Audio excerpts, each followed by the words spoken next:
Hey guys, I'm really excited to do this. I am going to be spending a little bit more time in Perth in 2019, and I always wanted just do a little bit more for this growing vegan runners Facebook group that's kind of going on right now, and try and share some of my experiences as a runner with a little bit of nutrition and stuff like that. So I thought with Tracy, kind of came up with Tracy, that could have been a good idea if we can get some questions. Obviously English is my third language, so if I would write down the answers, it'll probably take me like an hour to do each answer, and then I don't think I'll be able to kind of bring across the point of view as I would if I would actually do that to the camera. So that's what I'm doing it over the camera instead of actually writing it down. I got the questions with me here. I'll probably put some of the questions on the screen so you can see them, so I won't have to read the whole question each time. So the first question from Sue is pretty much about target weight and pretty much how much over your target weight you start feeling like it impacts your fitness and injury proneness as well, and your favorite methods for dropping weight quickly. I think that weight plays a massive role in running. Realistically, the lighter you are, the easier you're gonna be moving forward. When I do races, I think about a gel that's weighs 100 grams compared to a gel that weighs 200 grams. If I get the same amount of calories, I'm gonna go for the one that weighs 100 grams, because that 20 grams is gonna slow me down. So same thing with my weight. Personally for me, being 175 centimeters tall, I think that my ideal weight is about 60 to 61 kilograms. Right now, after Christmas, 3 weeks of heavy eating, hardly any exercises, I went up to 66 kilograms. And when I started running, I felt really unfit, really heavy. I felt like my form was getting affected. So I guess that's going to answer one part of the question. For me, the fastest way to lose weight was fasting. So kind of going for me was basic. Finish dinner by about 8 o'clock and eat nothing till about 11, 12 o'clock the next day, while I'm doing my morning workout. So pretty much meant that I was getting, at least kind of 15 hours with 0 calories. I could have a black coffee, no sugar, no milk, obviously, and some water with Himalayan salt, but I would make sure that I have no calories till about, really close to about midday, and probably lost about 4 kilograms in, I'd say just over a week, so about 8 days, I lost about 4 kilograms, and suddenly I feel like it's a lot easier to train. I can train feeling lighter, and that means that I'm enjoying it a lot more. After having those 10 days off with no running and no exercises, and kind of eating a lot, coming back into training, it was really hard coming back into it, because I just felt like I was so unfit. So it's not that I lost that much fitness in 10 days that I didn't do any exercise. It was more about that I was about 6 kilograms heavier than what I'm used to. So suddenly I feel like I have to work so much harder to hold the same paces. I was even maybe a bit too scared to do the same workouts that I would if it was a bit lighter, because I felt like my running form wasn't there, the leg turnover wasn't there. So it was kind of important for me to bring that weight down. To be honest, that's the first time ever that I really had problems with dropping weight, or not problems with dropping weight, but rather kind of thinking about it. Obviously training 20 to 30 hours a week, I eat as much as I can, forcing food down, basically.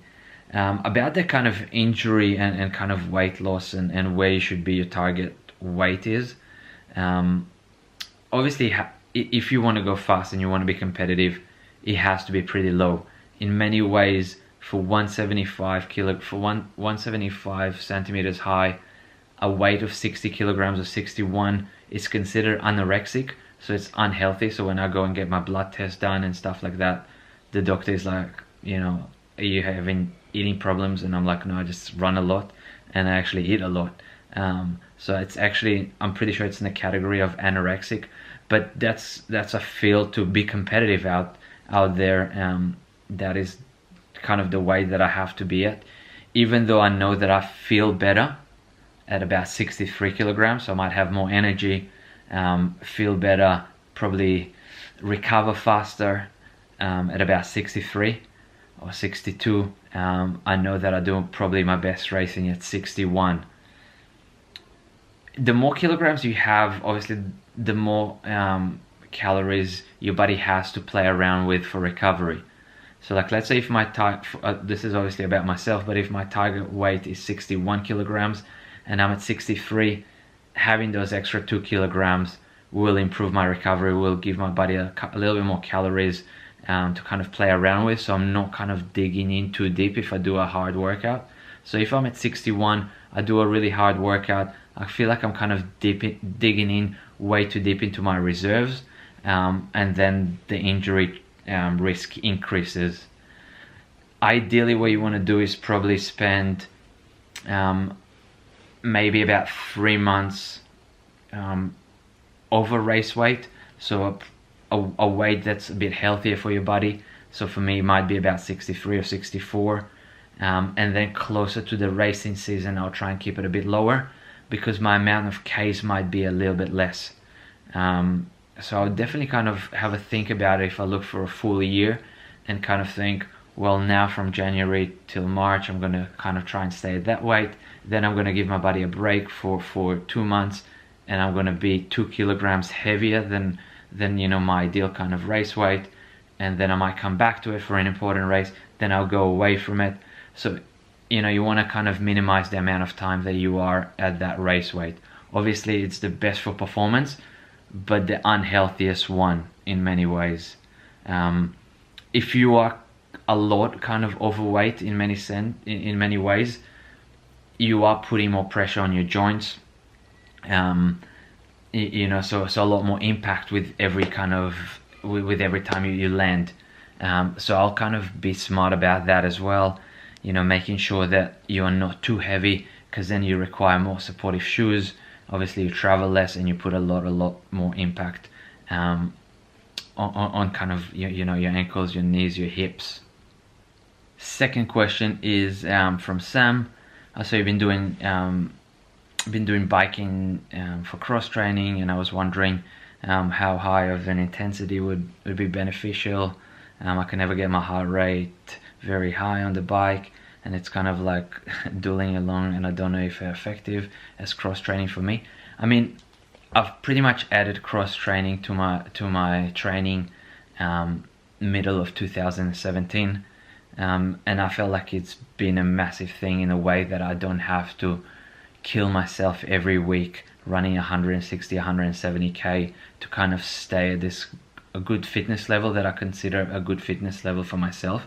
I feel like I can run 120k or 100k and do 10 hours a week on the bike and be at the same level. So it might means that I'm training 3 or 4 hours more a week, but I'm a lot fresher for those runs, and I just feel more energized because I'm not kind of pounding my body for 160, 170k a week, which I've done for the first, you know, kind of 4 years of my running journey. I think that building a strong base is super important.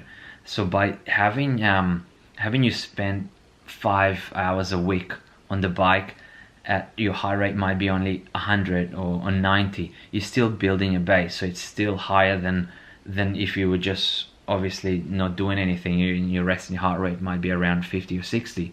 Even if you're on the bike and you're not feeling like you're really getting a solid workout, in many ways you're building endurance to your legs.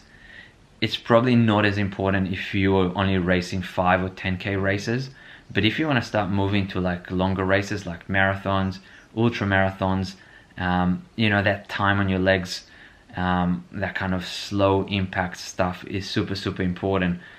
So even though it's up to your goals. If your main goal is a half marathon, I probably wouldn't really kind of spend too much time on the bike. It could be a good recovery kind of way of active recovery. Probably the best active recovery out there is cycling, easy cycling. A lot of my cycling is very low intensity. I might do a couple of sets here and there where I kind of push it, but it's mainly like low intensity, so I get that time on my legs feeling. So I know if I'm going into a 50k race and it's going to take me 6 hours of running, you know, it's unhealthy if I run you know, six hours once a week as my long run. But if I do a 3-hour bike ride followed by 1 hour run, or the other way around, I can do a 1 hour run and a 3-hour bike ride straight after that, I'm still almost kind of getting the same feelings that I would if I was running for longer. At the same time, especially for trail running, cycling does build kind of your quad strength. So since I've been cycling, my downhill skills have improved without doing anything, just by getting those quads a little bit stronger. I would recommend, even if you are kind of going for a half marathon and you're only running 3 or 4 times a week, adding like a half an hour easy cycle in between those runs will just make it so much better on the recovery. So pretty much what it does, it just gets all the blood flowing through your legs. That means that the next session you'll be fresher, even though you've put in a half an hour cycle. So for me, if I do a big run in the morning and I do a half an hour easy cycle at night, they'll be more beneficial than doing a big run in the morning and just chilling on the couch for the rest of the day. So that active recovery is super important. That is if you're doing it for the short races.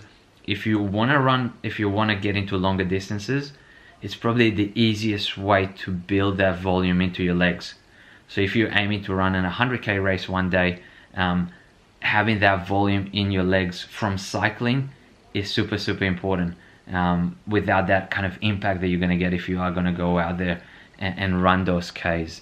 So I do pretty much all the people that I coach now are using cycling as cross training, and we've been seeing a lot of like improvements in obviously the results, but also kind of feeling fresher into sessions, so they don't go into sessions like super dead when they got to do a track session or uphill repeats. They just feel a tiny bit fresher because they're probably running about 20% less, but cycling a little bit more. So I would definitely give it a try for a couple of good weeks. So don't just kind of go out there and do one ride and kind of feel, well, it doesn't do anything. Build up slowly with your rides. So half an hour a few times a week, build it up to 40 minutes a few times a week. And 60 minutes would be a good place to do it 3 times a week.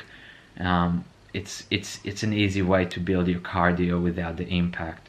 In the end of the day, especially Sam, for you, with a couple of fractures, this is going to get you a lot stronger without that impact of running. So I'll definitely give it a try.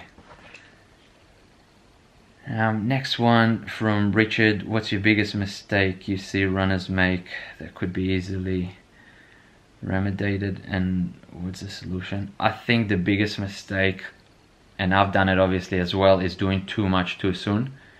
I think that my job pretty much as a running coach is holding people back. I have to hold people and kind of have fun chats with people sometimes when they overdo it, and kind of go, look, just got to hold it back, look at it as a big picture. In many ways, even for myself that running is such a big part of my life, I got to look at the big picture. So it's not about just one race this year.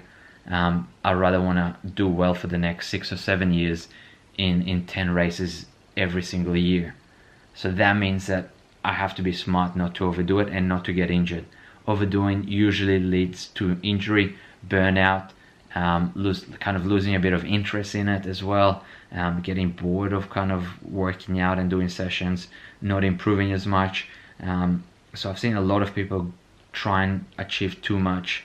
They feel good, they do 1 or 2 runs, 5 runs, and then they'll kind of overdo it too much. You can invest that time, and that's usually where I kind of suggest, you want to train 20 hours a week, you can train 20 hours a week, but maybe at this point you only run for 7 hours a week, and the other 13 hours are going to be spent in the stuff that's going to make you a better runner. So that's going to be strength work, recovery work, mobility work, flexibility, stability, balance, look after your sleep and things like that. That's where you need to invest those hours. So it's not, you know, to be a good runner, it's not just about running.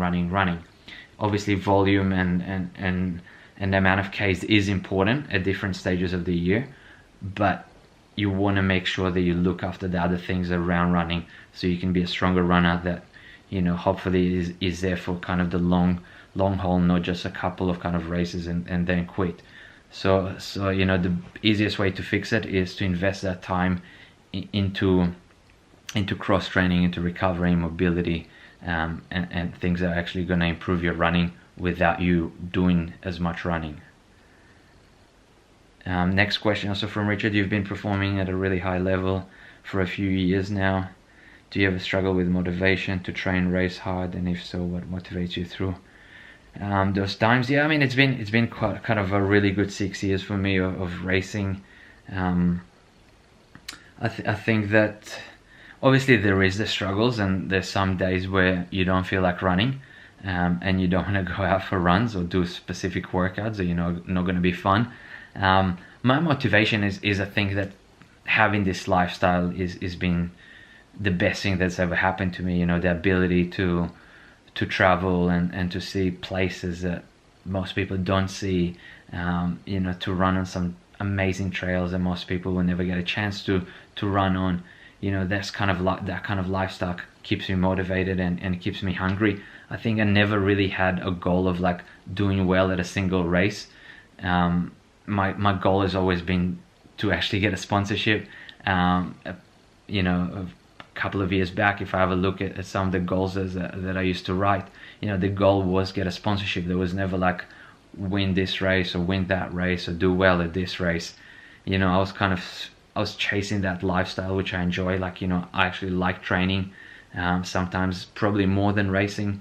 Obviously I like racing, like, you know, on average I do about 30 races a year, maybe 32 races a year for the last 6 years. So obviously I do like racing.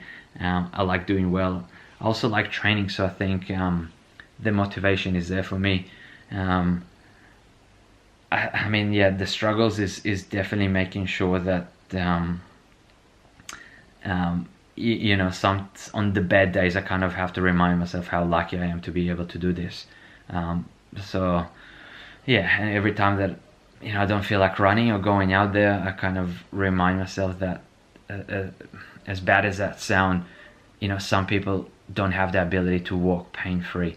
Some people don't have the ability to run without pains. So for me to have the ability to do that, you know, I should consider myself super grateful and thankful, and you know, just kind of look at the positive of it. I might be tired, my legs might be sore, but you know, I have the ability to move, and I want to make the most out of it. So that kind of keeps me motivated as well.